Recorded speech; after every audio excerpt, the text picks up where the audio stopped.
বিদাতিরা বলে বেড়ায় সৌদি আরব ইহুদিদের দালাল, সৌদি আরব ইহুদিদের দালাল। এই জন্য সৌদি আরব এখন পর্যন্ত ইসরায়েলের সাথে ইহুদিদের সাথে কোনো কূটনৈতিক সম্পর্ক রাখে না। কথা বোঝা গেছে না? সৌদি আরবের পাসপোর্টে কোনো দিন যাওয়া যাবে না, কোথায়? ইসরায়েলে যাওয়া যাবে না। বরং সৌদি আরবের ভিসাতে আপনি যে একামাতে আছেন, আপনি যদি এখান থেকে যেমন আপনারা হয়তো বাংলাদেশ থেকে যেতে পারবেন না হয়তো, কিন্তু যদি ইন্ডিয়া থেকে কেউ যদি চলে যায় বা অমুসলিম কোন দেশ থেকে চলে যায় এখানকার প্রবাসী, তাহলে এখানে আসলে আপনার সম্পর্কে একটা তদন্ত হবে, যা গেলেন কেন আপনি? হ্যাঁ, এমন দেশে যে আমাদের দুশ্মন দেশ, সেই দেশে গেলেন কেন?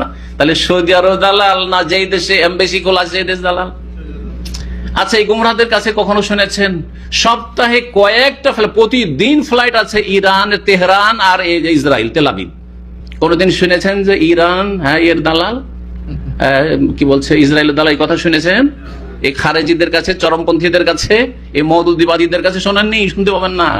হক কথা শুনতে পাবেন না, বাতিল কথা শুনতে পাবেন। আর সৌদি আরব সব রকমের সম্পর্ক ছিন্ন রেখেছে, তারপরে নাকি সৌদি আরব দালাল। আচ্ছা, সৌদি আরবে সৌদি আরবকে বলে না সৌদি আরব কি বলছে ইহুদিদের দালাল, আমেরিকা দালাল, ইসলামী সেন্টার গুলো দালাল। তাহলে কি বলেন যে আমেরিকা আর ইসরায়েল ইসলামী সেন্টার দিয়ে খেদমত করছেন নাকি? হ্যাঁ, এত মিথ্যা কথা কি করে বলছেন?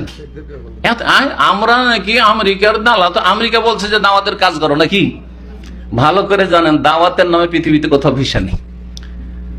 দাওয়াতের নামে কোথাও যদি জান যে আমি একটা লেকচার দিতে যাব, কারণ সিঙ্গাপুরে আমার লেকচারের ব্যবস্থা করা হচ্ছিল, তো যদি ওখানে লেকচারের নামে যাওয়া যায়, কোথাও ভিসা নেই, এত ভয় পায়।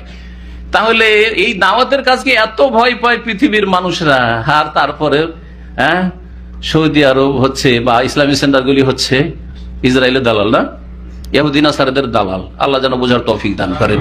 অন্তর যে বাঁকা হয়ে আছে আর অন্তরের যে কালিমা হয়ে গেছে, আল্লাহ যেন মুছে ফেলার তৌফিক দান করেন।